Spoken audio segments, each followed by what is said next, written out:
And everybody started being like, wow, he's onto something, so they started picking it. Right. And that's how the NA Abaddon got bored. Yep. And Curtis, you've actually used that strategy a few times yourself, right? Yeah. Not the Abaddon. My team calls it the Logan bot. It's where you run into the enemy base to make them follow you because, you know, they're in their base, you know where they are, they can't do any aggressive moves. It's a good move. It's a great move. Right, second draft has begun with 4 bans. Same bands. Same bands as we pick. had before, and same first pick for OG. So no problem so far. Just switch sides this time. Yes. So I will say one thing, though. Baboka is a Monkey King hunter. he really, He was like going in throwing that game. rocks into the trees, pulling them, killing the trees. That guy knows his monkey. Well, I mean, of course he knows his monkey. Because of the about way, to say. I mean, is that not a thing, isn't it? When you play a hero really well and you understand what the hero's limitations are and what it can and can't do you not then understand how to counter it better as well? I think that's of course true, but it's especially true for a hero with so many tricks like Monkey King. These tricky heroes, a lot of it's knowledge base. Right. For example, he knew that like if he He put a knew the rock trick. in, you know, he might lose 100 mana, he might kill a tree and get a Monkey King, and that happened in that game. Yeah. It was amazing. Won them a lot of map control. a lot of times when you're playing, like when you play those heroes so much, you're like, what would I do? Where would I be? And that's pretty much what it I'm could pretty come sure down to. Baboka thinks that a lot. How can I be the most annoying? Yeah, exactly. exactly. Whatever hero he's got. And it owns, so. Yeah. So do they go Very for the good. same opener? Yes, they do. Let's see. So Mag, do they go for the Jug or do they want to switch it up? They have time to decide. I'm hearing actually, production is telling me, they're just showing us the same draft as last time. Oh no, maybe not. We did get a Ricky this time. Okay. So I like Baboka that. Ricky. This is a hero that matches also like similar way versus like the Monkey King in a way. You can just follow him around. But yeah, empowered Ricky. Three kilos? kilos? Wow. I think OG should actually start planning for a 4-staff hero right now. I think in this game they want 2 or 3 4-stars even. It's incredibly good versus Meg. It'll stop his skewer. Even if he gets a skewer off and you 4-staff him, it'll actually pause the units there. Yeah. And he'll just like stop his skewer. It's obviously good versus Ricky. And I thought last game actually it was something that was a bit lacking from the game. Actually on IG side, but they dominated anyways. Yeah. So. I mean, yeah, the biggest thing is, that smoke can ruin your day, especially if you have it set up for it. That smoke will have you just move too slowly, you're silenced. There's no way to get out of it without a 4-staff. Yeah, just follow the Monkey King around. Have a, maybe we'll see him go for like the early Quelling Blade. You go for just cutting the trees all the time. Seen him do something similar like that in some of his games where he has played versus Monkey Kings in, I think it was H Cup at least. I did see This is him do actually that. really interesting because you get to see into the mind of Baboka here. Yeah. I see Monkey King. How do I defeat Monkey King? Take notes. So if you want to defeat Baboka Monkey King, you just watch him defeating a Monkey King. I don't know if that works. Yeah, I'm not sure that's how that logic works. I was gonna but- say, if every Monkey King you play is equivalent to Jerax, then Yeah. that might work Yeah, out. I think it shows people how to beat Jerax's Monkey King. I'm not sure it shows them how to beat Baboka's Monkey King necessarily. So OG are going to go old school themselves. They're going to pick the Phoenix themselves this time round. Really Didn't have to. Could have Yeah. blocked it. Could have banned it. high team fight in their first 2 heroes. It's really interesting when you have a series against 2 top teams like this. Is they sort of develop their own metagame Yeah. within a best of 3. You could already see Ricky was banned the first game in the second phase. Boom, we're going to snap up in the first phase. Phoenix, I like that hero in the Yeah. first game. We're going to take it instead. I mean, it also gives them information, doesn't it, for the later stages It if does. they end up playing each other, because then they go, oh, so when we banned the Ricky, we were right to ban it because when we didn't ban it, they valued Yeah. it higher. Therefore, we Exactly. know they now value that really highly. How do you feel about Phoenix into Ricky? Because Phoenix is 0 armor. You suffer pretty heavily from smokescreen as well. Can be pretty painful if the Ricky is I coming out personally ahead. like Phoenix versus Ricky. Okay. I think Ricky, like most Invis heroes, suffers a bit from a lack of team fight. Yeah. Phoenix gives you a very hard team fight. And the other thing that Phoenix gives is Ricky harasses someone, Phoenix TPs in with the dust, dies and dusts Dives him. and dust, yeah. And Okay. that is by far the way that Ricky's died the most. One of the big things here, I look at it's a kind of a counter to Q as well, right? You prevent Q from getting that Phoenix as well with the counter pick. Yeah. And one thing to know is like when your first pick, your second pick is also like you have to block pick the enemy's third pick. Because second pick has a third pick on the phase. Could have banned it as well. I like the It was terrible last Yeah. Yeah, pick looks of like the they're first round. So Looks like they're really trying to avoid those split push The heroes, split push, especially yeah. on the carry roll there. I mean, that's what they did at DAC. They targeted No-Tail so heavily that he got stuck in playing heroes that he didn't want. But the Terrorblade specifically has a 100% win rate so far here. yeah, and No Tail's most played hero Yeah. since 7.0. So He's played that hero forever. Yeah. And extremely well. And to be honest, every time OG loses, like we even saw in their last series, they go to the Terrorblade. I was expecting them to first to it, to be honest. I thought so as well. So the Jug and the Ember go, as far as OG are concerned. Just banning out some cores that are good with Empower. Yep. Ember's pretty cool because you can smoke screen and change them into it, and it's just very hard to deal with. Yeah, the Lena's gone, the Ember's gone, so OP's been targeted. They still got the with both of those. Yeah. They still got what? Burning's Lifestealer. Works Yep, pretty well with the Burning's Ricky and Lifestealer. Infest Bombs. He gets the. He's good versus Phoenix and Monkey King. He was picking Luna as well during I wonder- DAC. I wanted to bring out Troll Warlord. That's sort of a Ooh, counter to yeah, Phoenix. that's very true.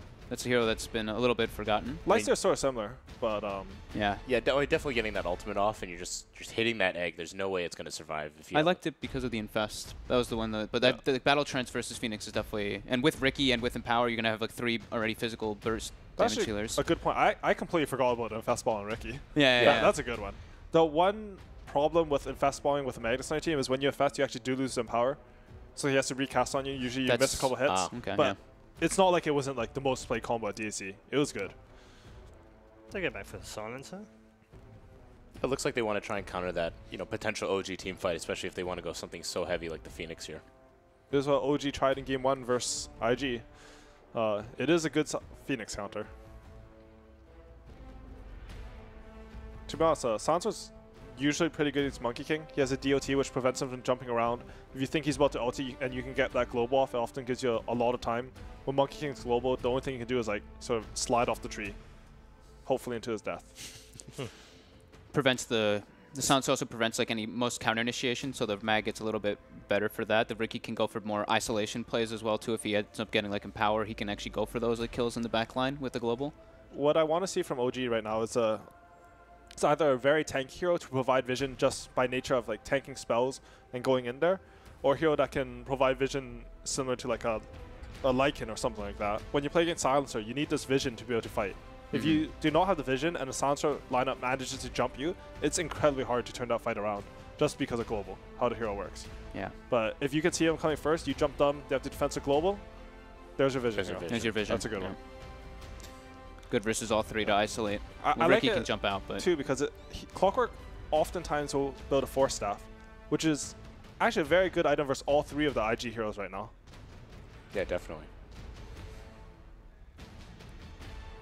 I think since IG, the only core they see is a Clockwork, they're probably going to want to look for the carry here. Maybe try to get something that can match up against him in lane. Juggernaut's banned. We mentioned a Lifesteer still there. I'm not too sure how they're actually feeling about that hero. They might have scrimmed it and not felt the hero's that good. He's not performing well this tournament. Ooh, saving it. Storm They're Spirit. saving it. Yeah. Okay, so Alright. OP Storm for IG. Do OG respond in kind, or do they go slightly different here? I love seeing Storm and Ricky on the same team. Pocket Ricky always comes to mind, but it doesn't happen. IG's jump is so scary. Yeah, it is. Ricky to give vision, Storm will jump in, default with a global. If you try to counter initiate, you have the Magnus RP. It looks like a very fluid team fight, which generally makes it a lot easier to execute. Yeah, easy to get into the back lines, get on top of the Phoenix, mess with the big team fight heroes, which are the supports right now on the side of OG. Also, if this Monkey can get seen, he is dead. Yeah. Yeah. They will commit a global to kill this Monkey King, and then they will win the team fight after it. So what do OG do in response? Do they stay out of team fights? Do they pick some range maybe here? I think they'd want to pick Anna's here, so they hide. Yeah, so they hide okay. no-tail at least. Yep. So do To DK. be honest, as first pick, your 4th and 5th pick are sort of both. You can't really hide them, right?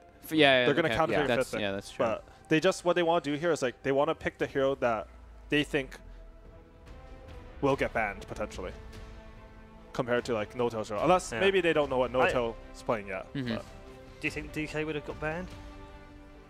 it's a pretty good pick this game, to be honest. It's a tanky hero that'll That's go in and tanky. give vision.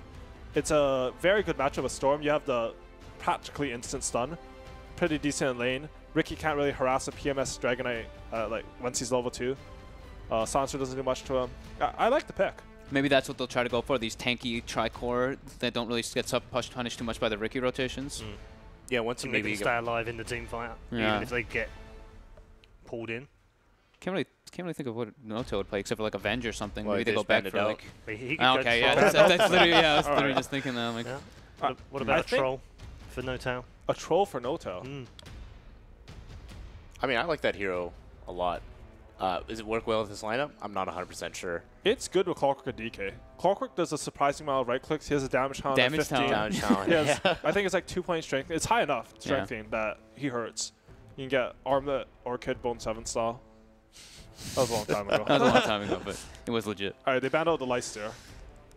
Yeah. Yeah, I think that was the want big one, yeah. a bit of a harder character. Yeah. Well, Yeah, especially when you had the Storm Spirit as well, right? You know, that we're talking about that Infest Bomb with the Ricky. Now look at a Storm Spirit. And now they get, you mentioned, you know, the Lycan Wolves Vision. Spectre is one of those that can get Vision on top of the Silencer to be able to know where he is. Same thing with the Ricky, you know. Who was it that played the Spectre versus the Warlock? Was that the Liquid Thunderbirds game? Yes. Yes. Yeah. And So we saw in it's- that one, he would just find a big team fighter in the Warlock with Haunt and destroy him. And I think it'll be something similar versus the Sancer. Hey! Oh, we get the AM? What do we say? Oh, man. Well, the question came from the community earlier on. Will we see a burning anti-mage? Answer? Yeah, you bet we will. Right, time for predictions. Conrad, we'll start with you. You know what? I have to go with IG. You know, they got the XXS Magnus. I praised it last time, and I didn't give it the credit that it deserved. Okay. Sorry, IG fans. Conrad's gone for IG. Ellie? You see, I'm going to go with IG. Okay. I really don't want to. Not because I don't like the draft, not because I don't like the team, but Conrad voted for them. Right. That's a strong counterpoint for Wow. OG. Okay, so you're going with OG. No, I'm going with IG. IG. Okay, all right. Okay, so 2 IG picks. Is it 3? Yeah, honestly. I mean, Right. but Boca was so outstanding in those in the last game. I think he's going to have like similar effect on his Ricky. Okay. I really like the way they drafted early. All right then. Well, it's 3 IG out of IG, and if they're all wrong, then Conrad's wrong again, and we have the curse of the 4th seat back. But enough of this shenanigans here on the panel. Let's head back to our commentary team for game number 2. Well, it's the classic number 1 man-on-man hard carry position. It's the anti-mage versus the spec. Sind. Yay, TI won. Yeah. Yeah. Woo! Yeah. Warcraft 3. Yeah. It's an old school, very old school matchup. It is. I agree. Well, you had the panel. They all predicted IG. Now, obviously, you're the king of predictions. You saw that RP coming. I was 0-2 on my panel predictions. I think that the seat I was sitting in is actually cursed. So far, that seat is 1-6. And the Yep. one correct prediction was Gods' prediction in game 3. Conrad was wrong in game 1. I was wrong in both mine. Gods was wrong in his first 2. Maybe we just need better analysts in the seat. Yeah, that's possible. We don't know what we're doing, actually. It's nice that we get to sit there and talk, at least. But the results just aren't there. I think this might be the worst prediction ratio the panel has ever had on day 1. It does. It's It does really look pretty bad terrible. so far. Just to continue that, OG now gets to win, and we'll get to go to a game 3 for more fantastic Dota. That's the play. That's the plan. I'm actually not sure who I am favoring here. Based on the last game, and I think that was an important point to make, that Baboka was exceptional on the Earth Spirit. I don't know if he can pull off the same performance on Ricky this game. He can start the out by dust. dying. That's one way to do it. Smoke breaks, Bobica gets revealed, XXS, he's going to skewer, 4 hero is back, is he going to try and take this for the team? Bobica is still revealed for the moment, but the dust, it just wore off, they have to plan down a Sentry Ward 2, the Cogs push him out, S4 will get the kill, and isolates XXS, he's trying to run out, S4's body blocking him up, they need a little bit more time to attack into him, they don't have the damage. So XXS will be able to back out of here, even with the PMS, he takes a lot of damage, and it looks like he's going to go all the way back to base to heal up. And Burning and Q are going to try and make the most out of this. They're advancing forward. They want to take this bounty rune away from Ana because they know Ana has no friends to help him. In fact, okay, now they do. S4 will come in. He'll cog Burning back down again, forcing Burning to actually contest for the rune. And then blink himself away to safety. But it did go the way of Ana. So it's just a 2-for-2 trade-off for the runes after all of that. Very nice start for OG, though. Great play to move down there, get the dust off on the Ricky, get that kill. Forcing Magnus back to base, like you said, also makes a difference. And in addition to that, they also managed to force Burning to skill Blink level 1. And this actually does make a bit of a difference in this matchup against Clockwork, because what Clockwork wants to do is he wants to keep trying to cog the animation, get him out of mana, but it becomes like this fist fight early on where AM will just try to run at you and mana break you down so you can't do it. At this point, the option isn't even there, so S4 can get quite a bit more out of this lane than usual, unless they actually just try lane and sit on his Clockwork, just like in game 1. But then again, is S4 really that sad about that? He held the creep wave back far enough, and Bobica can't really easily kill off this Clockwork. That's good enough. Unfortunately for him, now his wave is pushing quite heavily. So he got like 2/3 of a level here, almost 3/4. It's just Clockwork has this problem that other offlaners don't, that he is really not that good at retiring into the jungle. Like, you can't really farm the jungle very well, and in addition to that, you're against a Riki. It's not really an option. So he's going to try his best to at least just keep the enemy heroes here and to try his best to get levels. He got a bit of experience there, but now he needs to be careful, actually. Doing some good damage here, will survive. And another defensive cogs has to be triggered. Flask and Tango needs to be used here. Still keeping the Shrine available. I want to keep my eyes a little bit closer on, well, on 2 lanes, in fact. XXS is going to skewer back. Jirax getting in range of the tier 1 tower. Jirax copying a lot of damage for that. But it's mid lane. It's watching the DK play. Now, obviously, we know Anna's going to have a better time once he reaches his bottle. But OP kind of destroyed him in the mid game, in game 1. How does this scenario play out here in game 2? I think this lane matchup, I'm not 100% sure how this usually goes. I think it's fairly even. It's hard for Storm to harass Dragon Knight out entirely, and yes, maybe you hit a Static Remnant once in a while on him, or at least the Overload, but Dragon Knight can of course lower your damage a lot with Breathe Fire, and at the end of the day, this should be like pretty even, you know. There's a slight lead for Storm, but he's also pushing in, so there's more creeps coming on his way. Overall, just fine. As far as mid-game goes, Storm versus Dragon Knight is a very volatile matchup, where if Storm gets the jump on DK and pulls him into his team and then kill him off, that's great. If he can't, Dragon Knight has one of the better stuns against Storm Spirit. It's very fast, used to be instant, but still is a very quick stun. And if you get caught off guard by that as Storm, you could just get killed off by a lot of things in this game. Oh, no, Bobica. He's killed many couriers in his time, and if he gets this one, the bottle will be delivered to Anna. The courier will still die, so there's no ferrying available for Anna. And Jirax actually just took the Invis rune as the Monkey King, bouncing himself away. Still a lot of good gold. Of course, as always, it is a way less significant loss to lose a ground courier than a flying one. He hit the scan. Ground courier gives no experience, and actually triggered the dust. Yeah, Jirax wants to go on Bobica. The last second of that Radiant scan revealed him, and Jirax is trying to do as much damage as he possibly can to kill off this Riki, and he will have enough. Jirax able to solo kill off Bobica. And this Riki Maru, the presence, if you don't count the courier kill, is actually pretty minimal on the map. Jingo Master is pretty good skill when you hit 4 times. It's a lot of damage. The real 4 position. That was kind of crazy. I actually didn't think he was going to be able to solo kill him, but just enough time. So, well, let's have a look at the side lanes a little bit. So No Tail and Burning are both more or less free farming, and this is a classic matchup where both heroes actually have kill potential on each other. It depends on a couple of conditions in the mid game. If the Spectre has any sort of setup on the AM, where AM is locked down, she can kill him really, really fast with Desolate with a Manta style. And on the other hand, if AM gets the jump on Spectre with an Abyssal Blade, he can burn all of her mana before she even gets the Haunt off. So it is one of those matchups where I feel like rather than the carries, it's about how the other cores are doing. Like if Storm can set up the Anti-Mage for a good game, or if the Dragon Knight can put enough pressure that Spectre can keep farming like this and reach her items.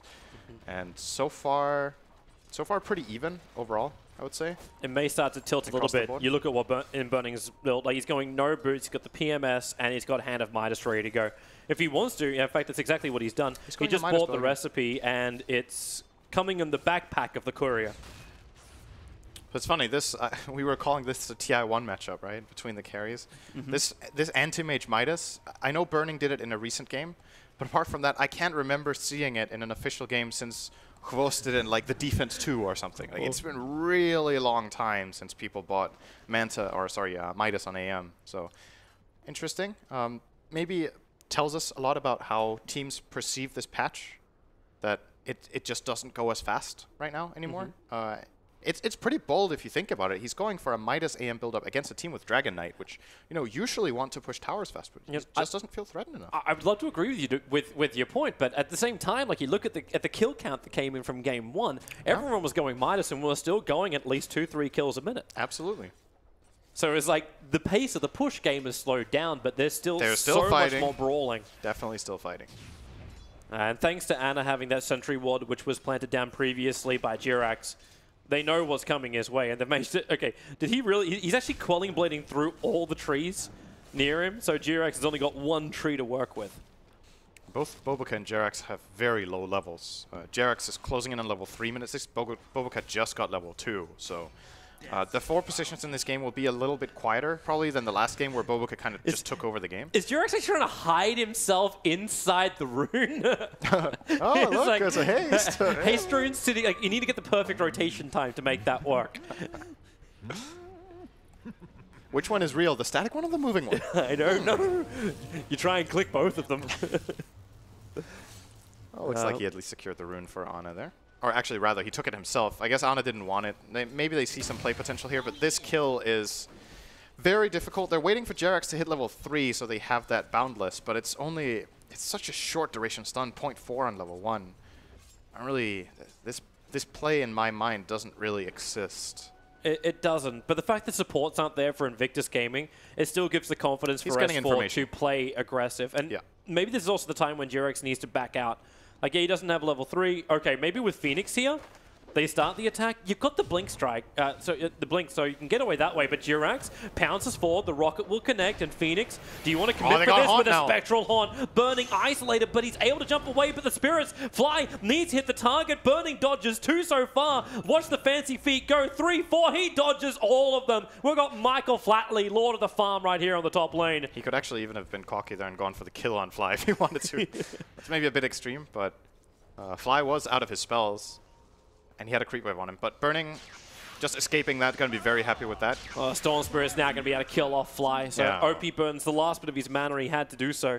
Notel actually got kind of lucky because he jumped back down to his illusion on the bottom lane and was able to get back into the farm without being stuck up on top.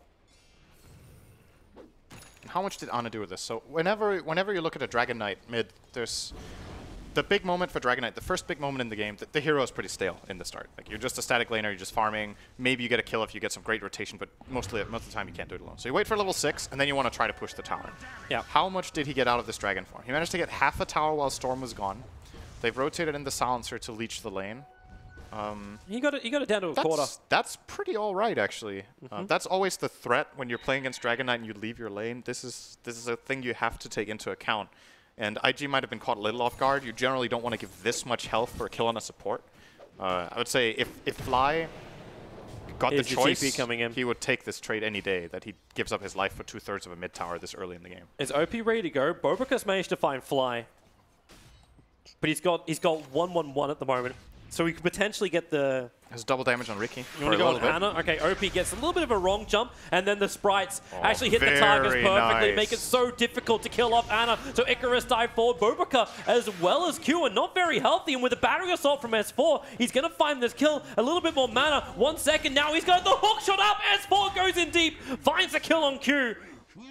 And there is nothing Boboka can do about that one, apart from maybe snipe off Ana, but no, Ana back into Dragon form. He wants to push the lane. Sick play by Fly there. That was kind of made up for the 4 he missed in a row by hitting a triple. They needed that too. If he hits like 1 or 2 targets there, I think Ana will die. But Ricky couldn't make use of his double damage. He had no attack speed at all. And like you said, this tower, if he gets 1 more hit in, this tower is down. Yep. Ana is being a bit cautious here. He's got 14 1 charges, so he knows he's safe. Fly even steals the bounty rune away from the Ricky. This is the... Usually goes the other way around. Notel wants to fight. He's got Spectral Horn available and wants to try and come out. And here it comes. Fly gets silenced up, and Notel, he actually focuses onto Q instead. So while Fly might be down, Notel needs 1 more attack to get the kill on Q. With S4 right behind him, Boboka also has to run out. But it guarantees the last hit on the tower in the mid lane for Notel. In fact, he's the man to take it. And he went for an early, like, not even phase boots, it's just that Urn build onto the spec. This game definitely looks better for OG than the first one did here in the early game. Getting a couple of good kills, getting the first tier 1 tower. They're still slightly behind on experience, and I think they more or less evened out the gold, but just slowly but steadily they're going to take away this map from IG. If Ricky can't really get any bigger impact than this over the next short amount of time, there will be another tier 1 falling, whether it's bottom or top that OG choose to go for. Jerax, he's going to dust over on Boboka. The Sentry Ward revealed him, so Boboka has to actually blink himself into the creep wave. But the stuns are available, and Ana with a haste rune runs up and basically breathes on him. This definitely looks like an OG that have done their research on how to deal with this hero.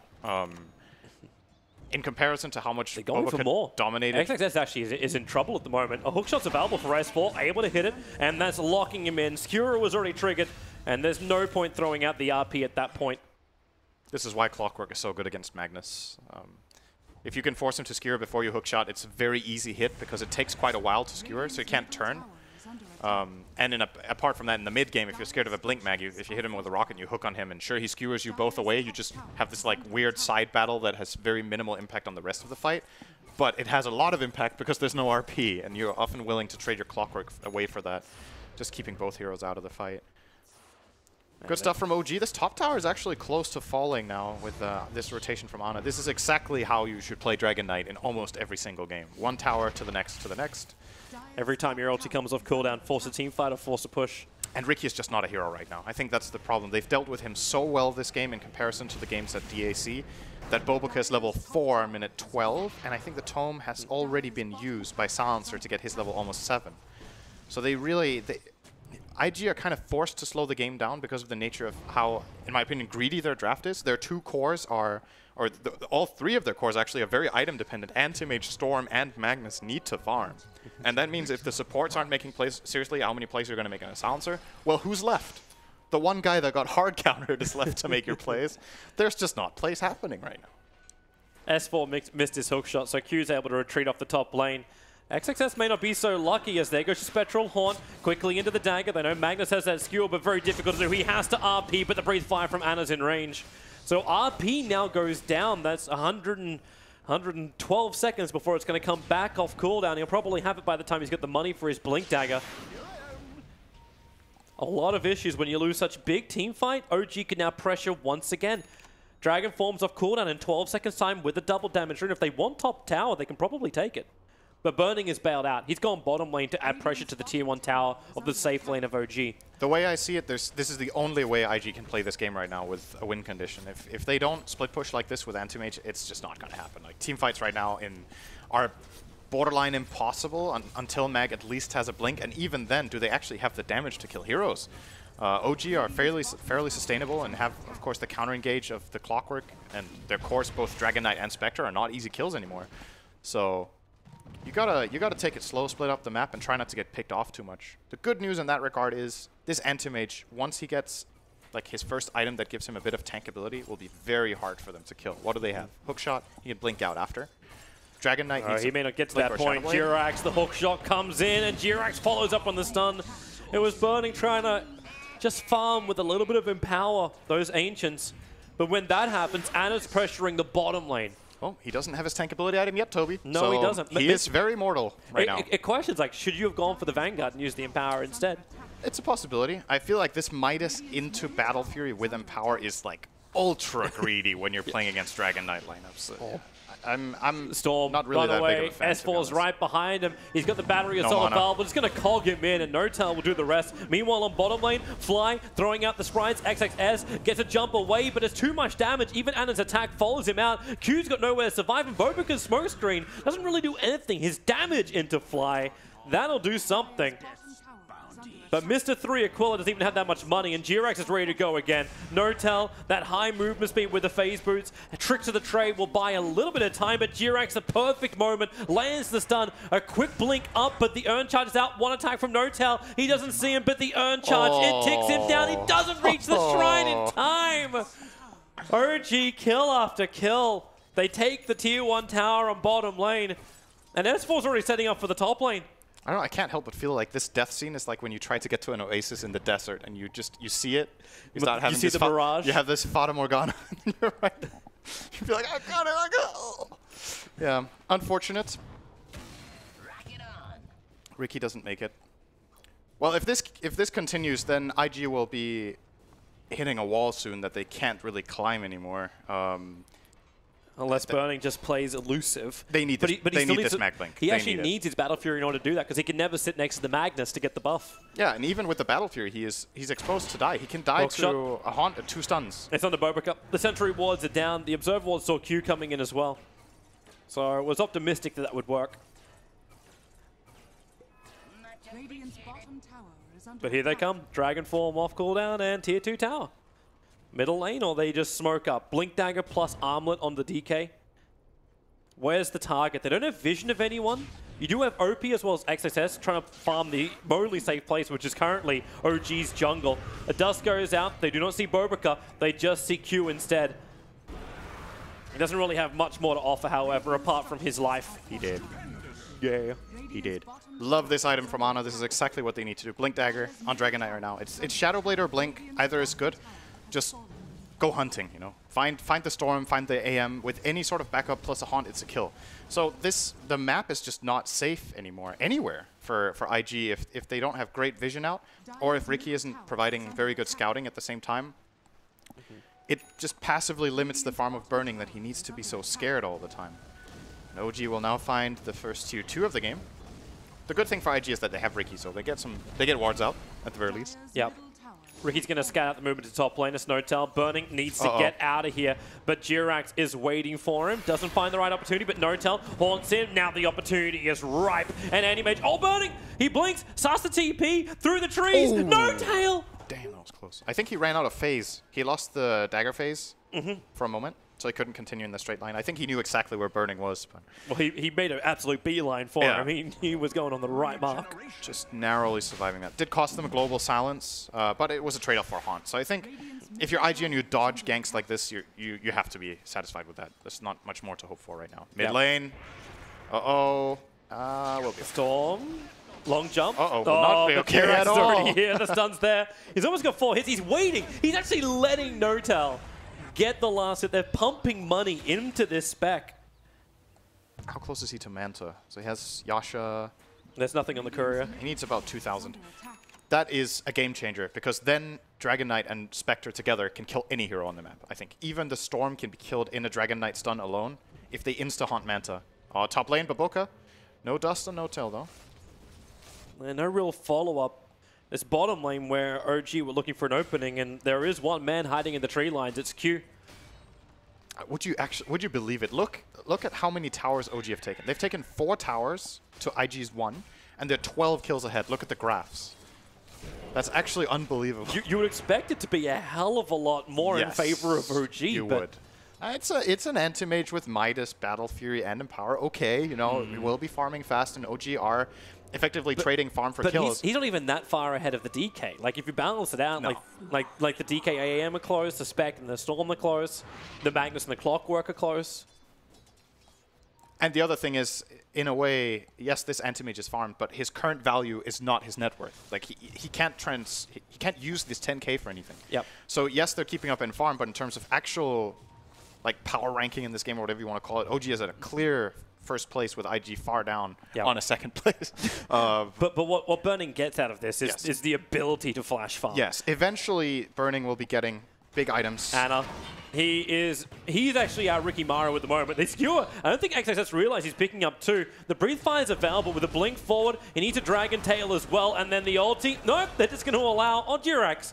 Well, I suppose kill secure. Ended up being a little bit more expensive than it had to. Ana could have blink stunned him and then breathe fire, and then they don't even need to use Haunt or Dragon Form. So a bit of a mistake there, which, you know, it's forgivable, right? They still get the kill. But using big cooldowns is a big deal. This is downtime. Especially when you do this now. Like, you move yourself into what's Roshan. You don't have that Spectral Haunt available. This is pretty risky, actually. I don't think it's that easy. If IG get an idea that this is happening and they know what abilities are on cooldown. But do they contest it? We were just talking about, like, Anti-Mage being basically paper at the moment. Can they do it unless you get a huge RP? Like, the pressure on XXS is massive. They either have no idea it's happening or they don't want to contest it. He does have the blink dagger. So what IG could do, if they knew this was happening, they could move Storm outside the pit and start placing static remnants, try to get some intel on what's happening. And if they get any sort of just decent jump, they could pounce on it with Magnus and Storm, maybe get a kill, maybe steal the Roche. That's what I mean. Like, it's not like OG are not going to be able to kill this Roche, but it could fail. It could be stolen. Or, you see, Ana actually dropped down to quarter health. RP, they commit. They just want the one quick pick-off over on Jirax. He was right on top of an Observer Ward. -2. -2, +2. -2. Glass is half full, Sind. Yep. It's technically +4 on Q. No, it's technically -2 and +2, but not +4 on Q. He's +4. I mean, yes, he has 4 now, but not that kill total. In total, he has +4. I wonder who stole the int from the first place. The first kill, I don't know. You know what? We've been begging for that. It can only be Fly. He has all the other deaths. So that's answered there. Well, Fight at 506 mana pool. That's So all of terrific. OG's cores are deathless in this game, and this is a totally different story playing Clockwork under these conditions than in the first game where this S4 got TP. countered a lot. S4, that's a very quick blink away. Thanks to the Observer Ward this down. Oh, Seeing the XXS support with the sick hook shot. S4, there's a reason why you would pick him Clockwork time and time again, even if it doesn't work. This That was a man's really nice hook. initiation, he is the perfect hooker. I don't actually think he had vision for that even. He just guessed based on the trajectory of the... There was the one Observer Ward. They he potentially, saw, but it didn't see it properly. I think he didn't even see the skewer start. I think he was in the fog already when he did that. And it was just a guess, and sometimes you guess right. What I was getting at with the Clockwork is, in comparison to game number 1, this game Clockwork is farmed. And this hero is actually really strong with farm. Just, he buys utility items that make him tanky, and he can brawl very well. Jerax. Jerax. Oh. Did anyone bring reveal? Oh, dear.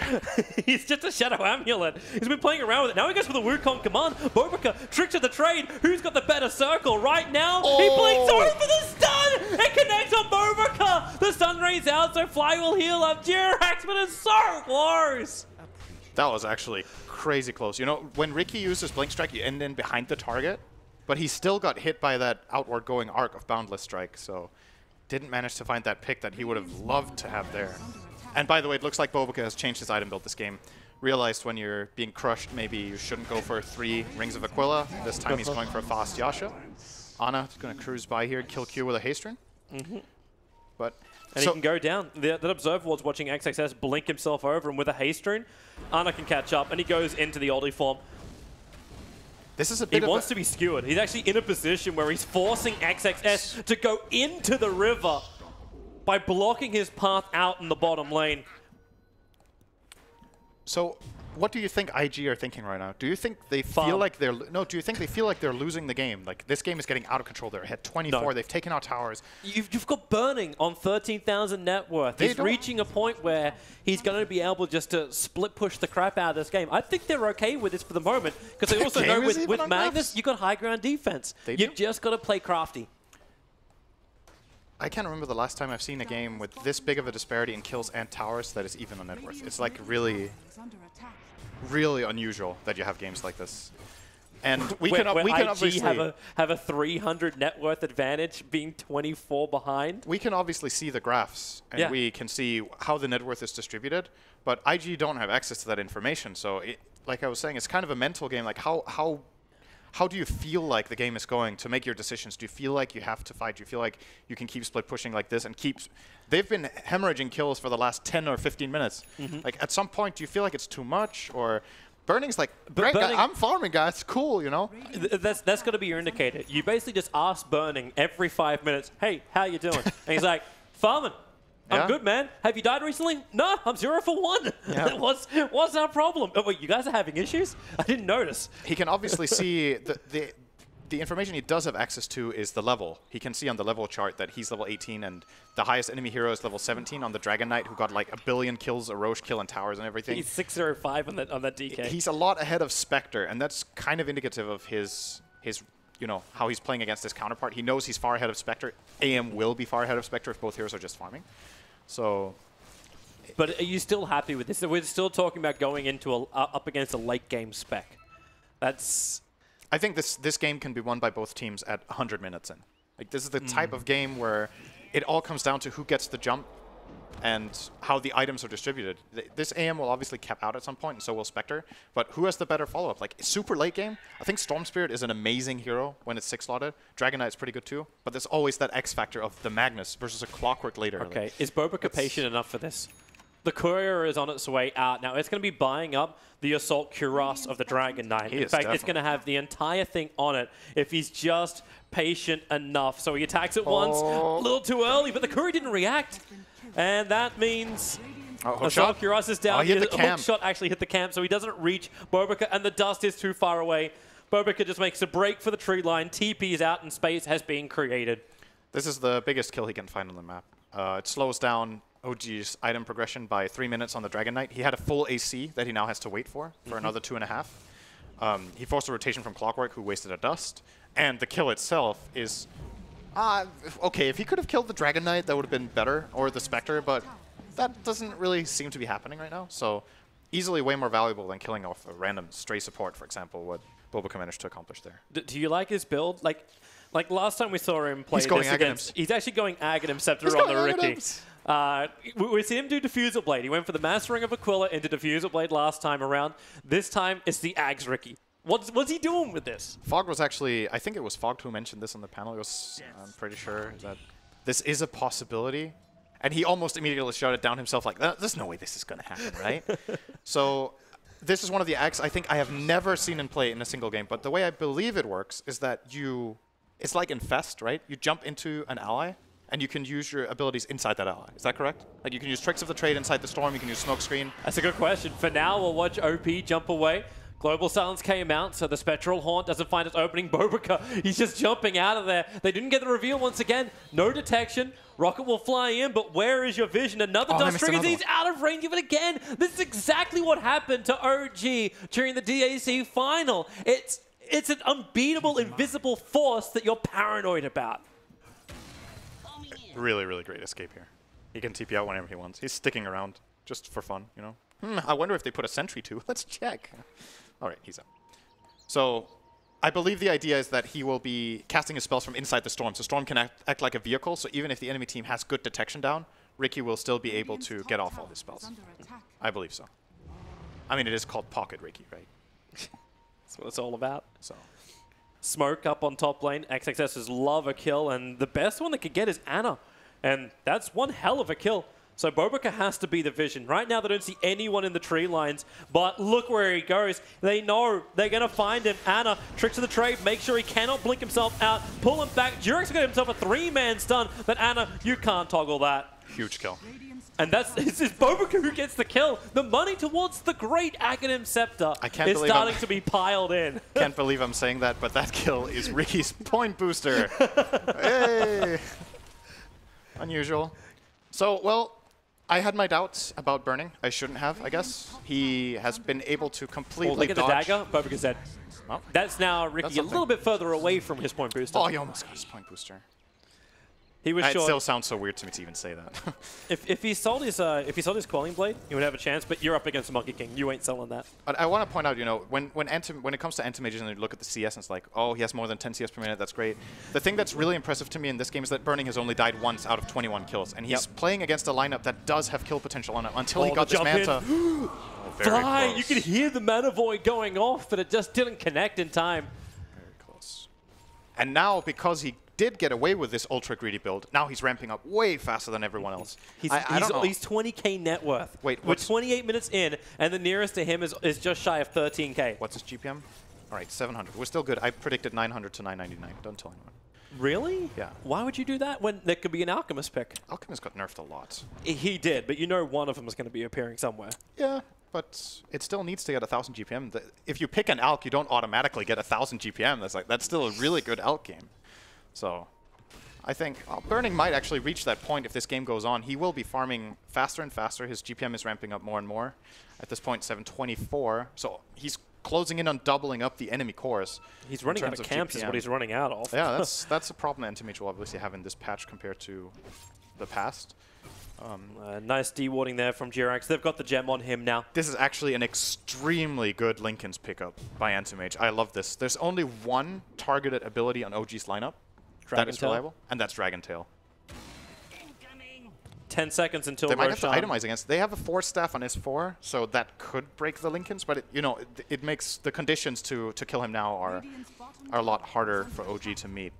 Yeah. Now it's just split pushing bottom. And effectively, what IG has managed to do is, even though they've lost a lot of their map, lost a lot of control in the game in terms of having places to play, Burning has slowly but steadily avoided ganks, farmed up a lot, reached a position of power. Storm Spirit has kept up very nicely as well. He has pretty much the same net worth as Spectre and Dragon Knight on the dominating team in that sense. And now IG, if they do manage to get another item Burning, I think it's go time. They're probably going to get like an Abyssal Blade, and they'll want to fight an OG. Might just be feeling the heat right now. They look at this Anti-Mage and they're like, damn, he is rich. We need to do something about this. Get Aegis push. You've got the Assault Cuirass. You just try and take out a tier 3 tower. This is still really hard. Like, if you try to go high ground with this Dragon Knight, what can happen? He doesn't have BKB. Keep that in mind. So he can get Blink Skewered into Global, and he dies under tier 4s, and they can kill him again. Yeah. There's actually no way that OG can get in and help him enough. I suppose if he also triggers his Dragon Form at the very, very start, even if he comes back to life again, he's going to be... He doesn't have it. And I mean, in addition to that, there's this whole split push threat that they also need to deal with. And their wave clear is pretty bad. Like, this OG lineup, how do they push out the creep waves that Burning sends in? They have to send heroes. They have nothing. Arguably, Rocket Flare, it's good, but it's not enough. And S4 isn't even level 15 yet for the talent. So IG has basically, with what in some ways couldn't really have been a worse early game, had done totally fine, actually. It's just burning things. It's burning things with their farm. Everyone else helps create the space, and it's the intimidation. And like, how many times has OG lost to the IG Magnus? Is possibly getting out of... Oh, this is Haunt. He should be dying here. Why are they holding the Haunt? All right, they wait for his blink. They didn't want to Haunt for them. Surprising. I think that was a free kill. At this point, these kills, No-Tail should definitely try to claim them, even if it costs a Haunt. I don't think there's anything worth saving it for right now. They have the Aegis. Maybe he's worried about the full push on top. But then again, yeah, you're right. He could have probably even... doesn't he have a TP? Oh, he actually doesn't have a TP. I don't know. Maybe miscommunication there. Maybe they thought they had him. If he haunted into the bottom lane, it would have been right next to the shop for a TP. Oh, yeah. He's not going to die from one TP, though. There's no single hero on IG that can kill him apart from Anti-Mage, and he was not in the neighborhood. You haunt, and you find out where he is. You were talking about it in like the first 5-10 minutes about like the Anti-Mage build, like what does he get for the control, and Abyssal Blade was one of the big things you said. Now, he got the Basher, but he's going for Butterfly next in his quick buy. That's good, too. Both options are good. He just... It's like a... The two items have different strengths, obviously. The Abyssal would allow him to engage and try to kill off a key hero, whereas the Butterfly will make him way more sustainable in case he does get caught by a perfect execution from OG. Great against, obviously, both the Dragon Knight and Spectre. Neither hero really wants to buy an MKB at this point, so it will be very valuable for defensive purposes. Just wanted to say, by the way, this game kind of reminds me of... There was a phase with Liquid, I think, where Kuroki played Riki. Yeah. And the way the game went was that Kuro would die multiple times in the early game, gathering information, forcing out a lot of detection purchase, forcing rotations.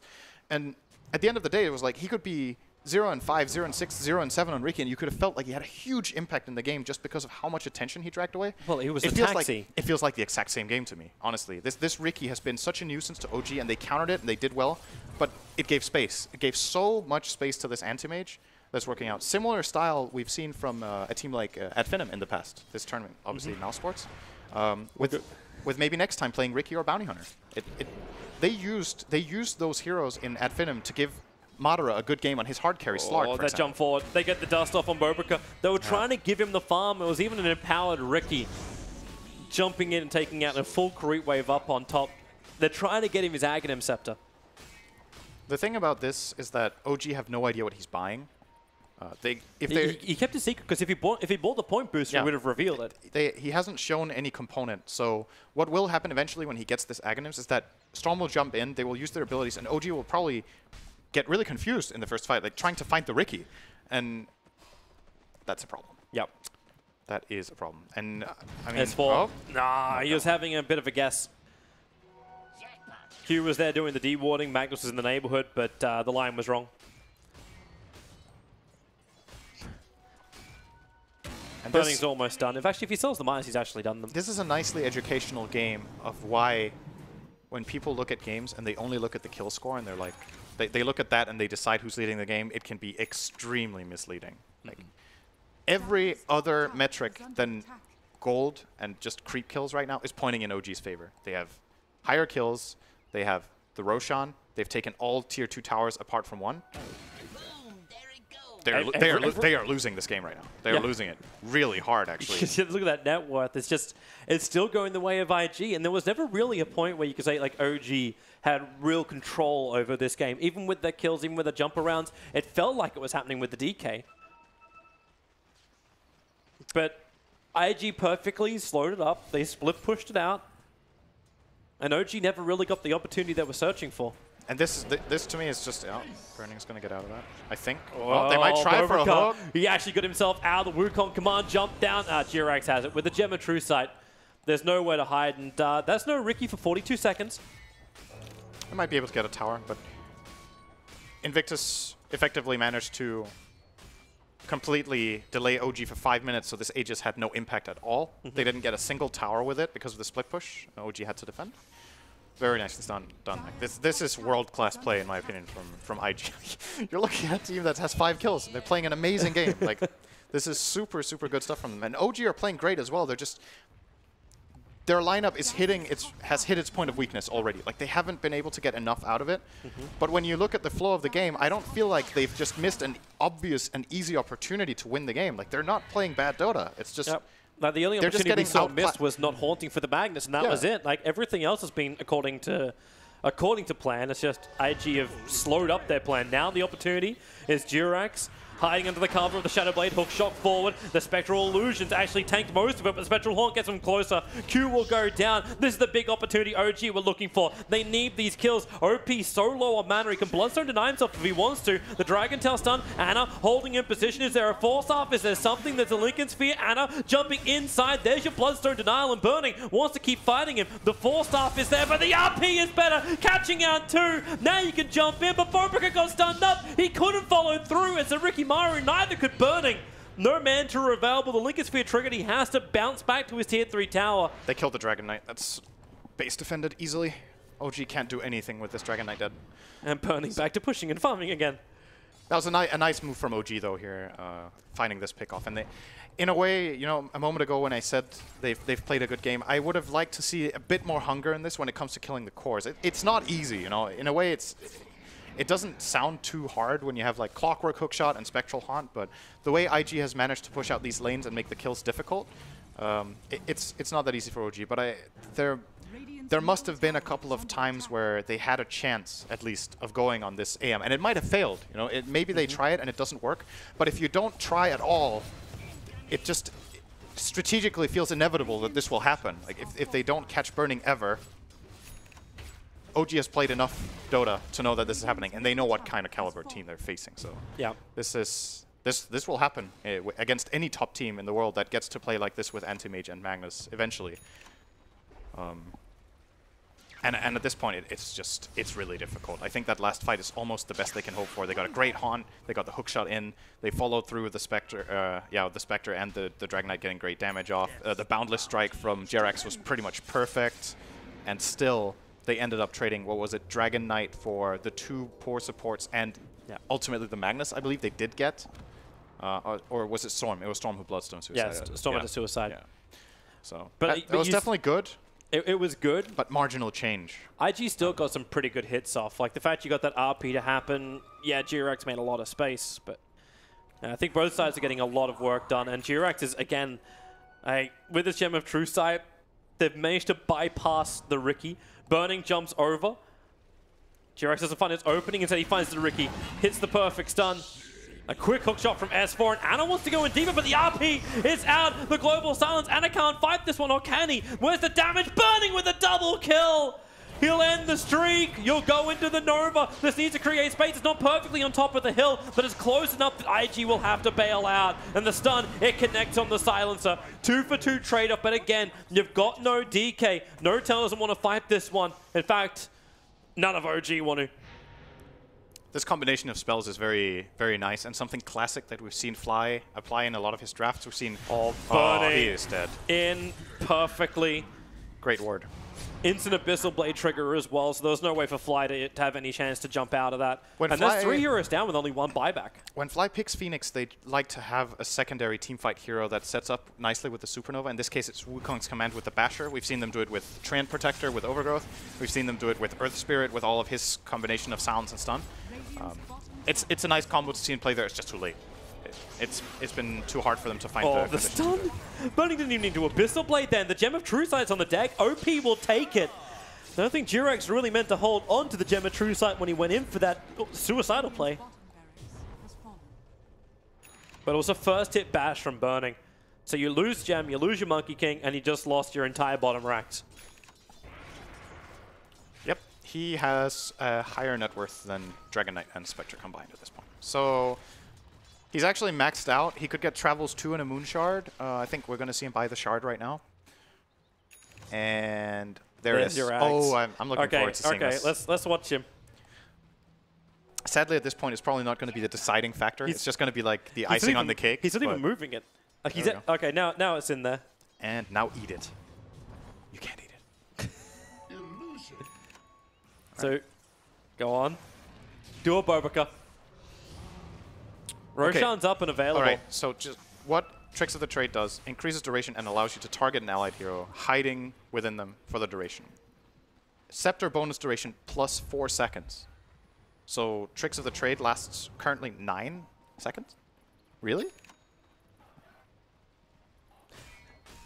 It sounds right, but that's a long time. That is a really long time, actually. Well, I want to see it. Let's go. Yeah, looking to fight. Let him jump in. Public's like, wait for me. Oh, fly. Don't take me. Orca's up. They jump in quickly. Anna actually jumps into force. It's good splash damage. Magnus will fall for it against the RP up with the Mana Void. It's so much damage onto the DK. He can't survive it. Durex has to go into the Wukong command. Actually gets a double stun. Both the Riki plus Storm Spirit caught out. S4 couldn't create the space, however, even with the cogs. A triple kill for Burning. And that may be all she wrote. Invictus Gaming have all the power, aka they have the Burning. Looking to push him through the mid. Easy bashes onto the spec. They will actually retreat. No big ultimates available left anymore. They forced 2 buybacks and 3 of the heroes are low health. That's more than good enough. We did get to see the Tricks of the Trade there, by the way. He used it on the Magnus, who unfortunately didn't get to use RP and did die, but Tricks of the Trade continues even when the host dies. So Boboka was spinning there for a good like 7 or 8 seconds. So yeah, I guess so. You're making him sound like a parasite. This is... Look at him. What do you think? He's a freaking... He's a Goa World now. A parasite, yeah. OG, where are you going to head? Like, Roshan is up, and this may be like their Hallelujah play at the moment. They're probably thinking IG are in there doing it. Jirax with the Shadow Blade, just creeping around the back. Remember that RP is still available, and a big pick if they can take it. Tricks of the Trade is out. Hookshot in from S4. He needs to create space, but he's locked Notel inside the cogs, combining him with the Nova. Burning, he'll have to blink away, able to do so. So the Nova ineffective, and you've already lost Notel. The RP, Blink Skewer, dragging back the Dragon Knight, and that will be the game. They've lost 2 of their big heroes with no buybacks available. The bottom wave is pushing in. Burning will help kill off Roshan, but he doesn't even need the Aegis at this point of the game. Well, they're going to throw this on the Storm Spirits. Great Aegis carrier. Jirax doing his best here. Oh, Bobica, he knew! He had the Quelling Blade out, he jumped up, he went for the silence, and you'll lose Jirax as well. You don't Monkey King Bobica. It just doesn't happen. He's kind of playing... When he's playing against Monkey King, it seems like, for his team at least, he's always thinking about the Monkey King. Yeah. Just thinking, what would I do myself in this position? And then just already preparing for the counterplay in case it is indeed there, because he can easily put himself in Jerax's shoes in this game. And yeah, what can you say? IG. Too good. Excellent game from them. There isn't really much more to say about it. If you can hemorrhage this many kills and it still feels like you're in control of the game and you're doing it all with a purpose, it just shows that you have a really sound strategy and a game plan and you're executing it. Look at Bobica. He's even using his Tricks of the Trade right now on OP. OP, he's going to jump in. That's a fresh bash of this out as well. Still doing the damage. The smoke screen's perfect on top of Fly. OP can't finish the job, but in fact now, Notel finding one. They're looking for another one. OP on the run. Not a lot of mana, but the skewer out from XXS. The Aegis Immortal will trigger. Burning blinks away to safety. Still a lot of Spectres on the field, but OP, the mana is up. Ball Lightning's away to safety. S4 was the one that actually gave Notel the space by hooking into the back lines. Maybe that Storm Jump was a little cocky. Yeah. Arguably. I think also... But he ends up only losing his pocket Riki, so... Like, he used, what, 4 seconds? 4.5 seconds of the Tricks of the Trade just standing in front of the towers? I think so. And then jumped in? They wasted a bit of the time on it, but they kind of have a really big buffer at this point. And I think something to think about in this game, like... For all intents and purposes, this game should be over by now. It's an almost impossible comeback for OG with how far behind they are. So looking forward for them, I think, based on what we've seen today, this is the best team, IG. I think this has been 2 outstanding games from them. So it also feels like, though, IG is OG's kryptonite. Exactly. It seems to be a bad matchup for them, and I don't think OG looked bad in this game, to be honest. I actually think they looked pretty damn good for a big portion of the game. It's just...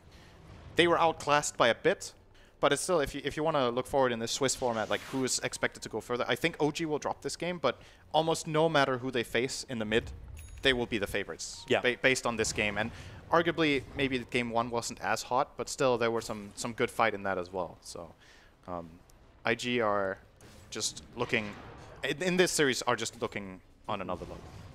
Well, IG now have the tankiest of all anti-mages, 3.5k life. He picked up the heart, traded out his BTs for this, and Storm Spirit, the long jump in once again with the tricks of the trade, the stun, the up, he is out. Hookshot space is being created, but nowhere near enough. It is all in favor of IG. Ghosted will bite sometime for S4, but he still goes down to Burning, who is beyond godlike. Jirax let the ulti out. OP will deny himself up, actually giving a little bit more life to Bobica to survive just that little bit longer. Skill from XXS off target. Where's your buybacks? Where's your survivability? No-Tell try and jump around, but he knows it's completely futile. It's more style points in the end. Invictus Gaming will wipe OG just like the DAC finals. Except this one was only a best of 3. Is that laughing there? Is that OP? It's the entire team. They're having a great old time. So obviously, when you look at this game in retrospect, it just looks like it was the Burning show. But I think it's important to understand how big of a team effort this is, even though he's ending up sitting on like 60% of their team's net worth or whatever. They all played very solidly with the limited tools that they had. A lot of other teams will crumble under pressure here after this, losing their towers and just lose control of the map. But they kept staying constructive. What do we have? What can we do? What do we need to achieve? And they worked toward that goal the whole time. And eventually they won the game in kind of the only way they could. I have to break the news to you, Sind. Yeah. This is going to be brutal. Yeah. Prepare yourself. Okay. He went over 1,000 GPM. No. It was 1,040 GPM. And on that note, back to you, Paul. God damn it. Thanks very much, Toby. Yes, 1040 is the new meme, I guess. Well done to Burning, well done to IG. A great victory for them. A 2-0 sweep of their final boss, as it were, from DAC. No longer the final boss here at Kiev Majors. They've already defeated them. Let's break it down with our panel members once more, with Conrad, with Aoi, and with Fog. Conrad, we'll start with you. A lot of new people watching, obviously, because it's the major, and we obviously welcome them if you're new to Dota. They will have looked at the scoreboard and gone, wow, these OG kids are really good. They're winning this easily, but it was never really the case. Explain why. No, definitely. I mean, Burning was able to get that early Midas and just kind of snowball off of that. It took a lot longer, you know, and they got a lot of kills off of S4 and Fly early on in that game. And as soon as Burning kind of got what he needed, XSS empowering him, just kept on farming, and then, look, we're reaching over 1,000 GPM in this game here. Yeah, that's nuts, isn't it? That is a lot of GPM. Prediction secured. Oh, yeah, you just care about the predictions. I like it. Yeah, suddenly going with Conrad actually has paid off. Yeah. I was afraid. Who would have known? You Well, were afraid, genuinely afraid, yeah, but it did pay off. As we go through the match highlights here, what went wrong, Aoi, for OG? I think it was less of what OG did wrong and more of what IG did right. They were just so good at creating space. You know, the Ricky was 1-5. I think he got his level 6 at what, like 14, 15 minutes? It's something really late. But he had very high impact. The kills they got on him were slow. He was juking the trees. He bought a Quelling Blade. By the way, Baboka is the Monkey King Hunter. Yes. Yeah. You know, you had Magnus, who he actually got quite a bit in the early game. But what really made an impact for IG is he would TP to his Anti-Mage to empower him. He would constantly be looking for his Anti-Mage to empower him. A lot of times in pods as Anti-Mage, I would have to go to my Magnus to get empowered. XXS and Neo, it should be the other way. Yeah.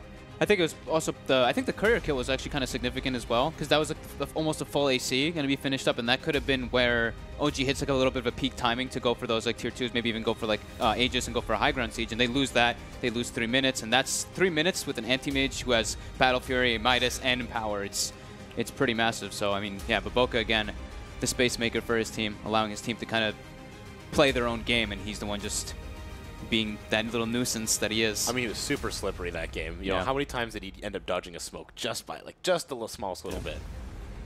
I do want to say Anna played the early game extremely well. He did. He was almost the same net worth as Anti-Mage, but man, that Midas Battle Free Empower just farmed so fast. I watched Anna, he got a haste rune, killed Silencer mid, ran bottom in this really nice play, killed the Magnus, and I looked at Burning's net worth and suddenly he was 2,000 above him. The guy just got 2 kills. Yeah, Yeah. How do you feel about the Shadow Blade on the Monkey King? Do you think that maybe hurt them a little bit, not having the Bastion for the fights, or do you think it? I mean, I don't know if it really made a difference just because of the way IG played around it, but I feel like if there's one mistake you could maybe call OG out in this game was that maybe they didn't feel like they had to hit this timing as hard as it looked like to spectators. Maybe they felt like a lot of times you're in game, you're up 21-5. You feel like you're winning harder than you actually are. Yeah. I think OG suffered from that a bit here. Yeah. I think maybe they had to realize that they needed to put down that Monkey King out just so that the DK could take the tier 3. Then at least you're getting the shrines, you're hitting Raxus maybe, but Burning actually went travels on Anti-Mage. Like, yeah. that was so cool because the TP cooldown is very long now, but with travels you can always be able to get to that good farm. I thought the way that they drafted as well, I just really liked the way that IG did it. They did the Storm and then the Anti-Mage, and you look at IG's lineup and you're like, wait a minute. They actually don't really have a great catch for these two heroes. Sure, in like the early phases, they had pretty incredible positioning. S4 was like preemptively predicting where the Storm was going to jump like 2 or 3 times, and they ended up catching him. But once it gets to that mid game, once it gets to those later stages, Anti-Mage with the Lincolns, Storm with the Lincolns. They don't have any Lincolns, but they end up getting the Diffusal on the Spectre. But the only real catch they had was the Dragon Knight Dragon Tail. Can't really do anything versus those Lincolns. They kind of just split push farm, get ahead. And I'd like to just reiterate like how incredibly impressive it was for IG to be able to win with these 3 super greedy cores. Yeah. We talked about how Magnus isn't picked that much because he's greedy. You think of a greedy hero, you immediately think of Anti-Mage, and Storm is up there on the list too. So the fact that they were able to make so much space, and this isn't against any team, this is against OG. This is probably, if you ask any list of players who the strongest Western team is right now, they will give you OG. Right. And IG made it look pretty easy to run those 3 greedy cores, honestly. Yeah, they did. One of them was Burning, who is our MVP for this second game. Just sum up what a great game he's had. I mean, he did. I think his item decision was what pretty much brought it back for them. Like, even though they were losing, like, well, losing quote unquote in the kills, and then maybe it felt a bit bad for them, he knew what he needed to do. He was like, I need to be greedy in order to be able to bring this back for us because of what's happening in the other lanes. And that's what he did. The Midas, the Battle Fury, just, 1040 GPM speaks for itself. Yeah. I think something else he really did well was he died once. You know, he made sure his net worth was secured that entire game. Yeah, I think a lot of people criticize the fact that panels generally MVP or MVPs in general go to like the carry or the mid. Yeah. And to be honest, I usually agree with that. Usually I like to say say for example in the secret game, Kezu's Abaddon was, to me, that was just so impressive. But in this game, what was really impressive to me, as Vog said, was the item choices for Burning. You don't usually see Midas Anti-Mage. I've never seen Travels on Anti-Mage ever, like as an early item. Yeah, not that early. And it had extremely high impact. I was just watching Burning, and how he could farm was he would show somewhere, he would force him there. It's not like OG weren't hunting for him, you know? They wanted to kill Burning the most. Yeah. But he would be able to travel somewhere. At the time OG's TPs came up, Travels right up, he was already somewhere else. And as a result, he never got caught, I think, past his Midas Battle Fury. I really like that point, too, because we did see Jerax, especially like during their domination kind of part where they're getting all those kills. Jerax was very keen on keeping those wards in the jungle. He had like one inside the middle of the jungle, one on the high ground, and even one in the mid lane to watch the movements. But when you have Boots of Travel, you're farming on different places rather than those obvious ones. So that's a really good point to make. It was just extremely refined Anti-Mage play. He would even TP somewhere, there would be a wave there, and he would choose to like farm the jungle first so he wouldn't have to show up there. Yeah. He would wait till his travelers were almost up before he showed farming. That way, if they came for him, he could already be traveled out. What happens with a lot of Anti-Mages is like you TP somewhere, you start farming immediately, they're like, hey, their carry just TP'd here, let's run at him, let's smoke at him, we'll plant a ward, we'll get him. But that couldn't happen to Burning that game because he's just playing too well. All right, thank you very much, all 3 of you. We'll hear more from our 3 panel members in just a moment, but let's go over to Shiva, who's found another MVP, would ordinarily win the award as well. It is Baboka. Thank you, Paul. Sitting here with Baboka and his translator. Baboka, first of all, congratulations on the second series win of the day. I'm going to start off with a really simple first question. Who's the better Earth Spirit player, you or Jerax? Baboka, 恭喜你们今天赢得了第2次的比赛。然后想问一下你跟 Jerax 2个人比，你们的土猫是谁比较强？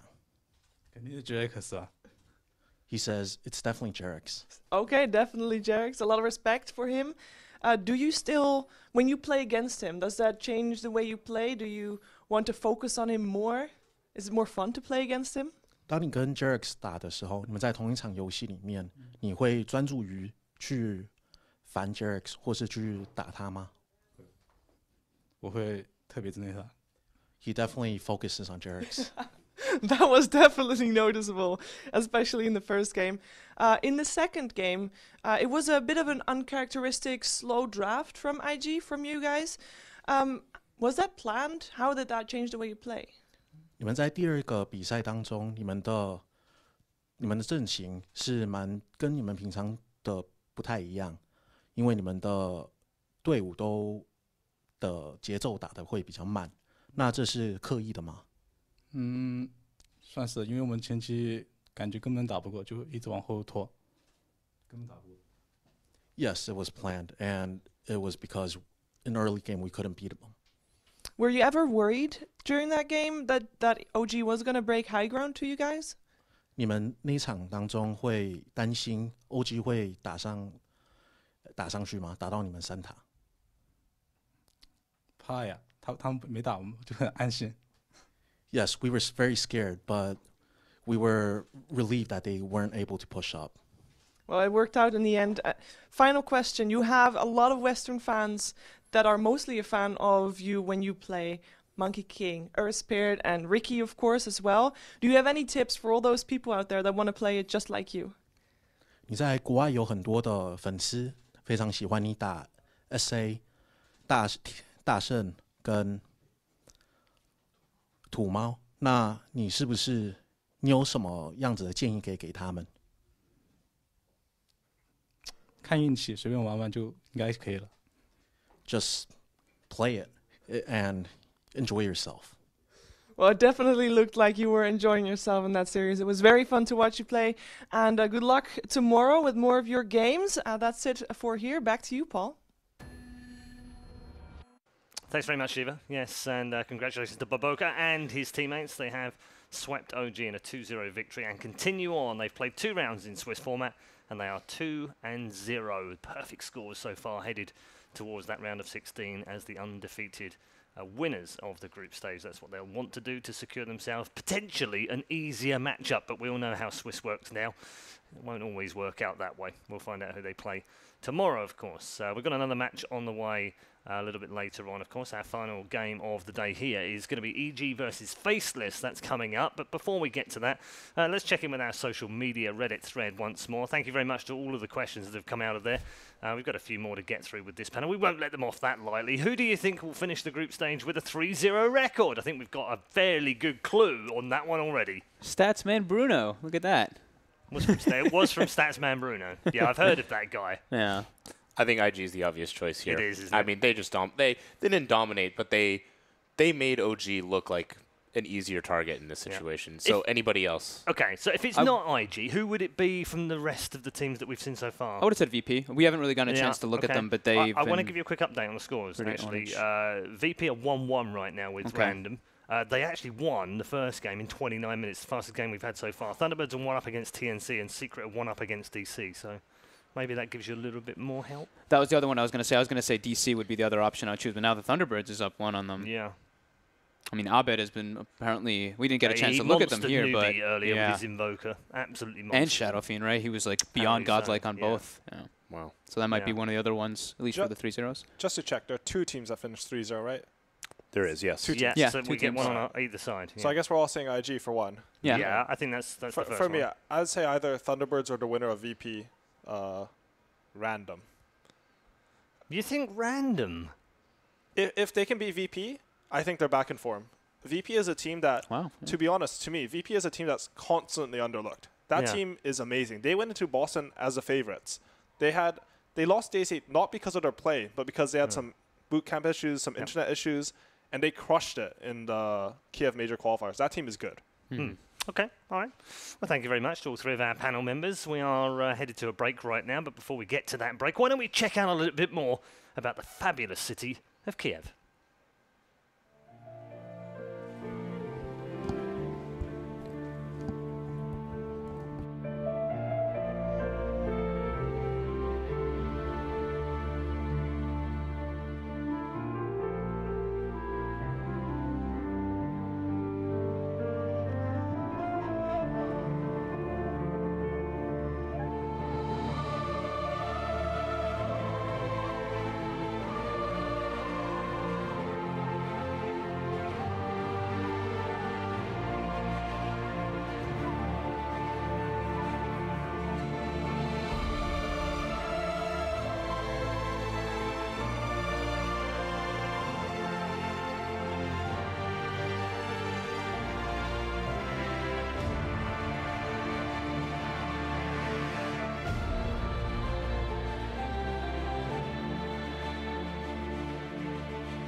Bye.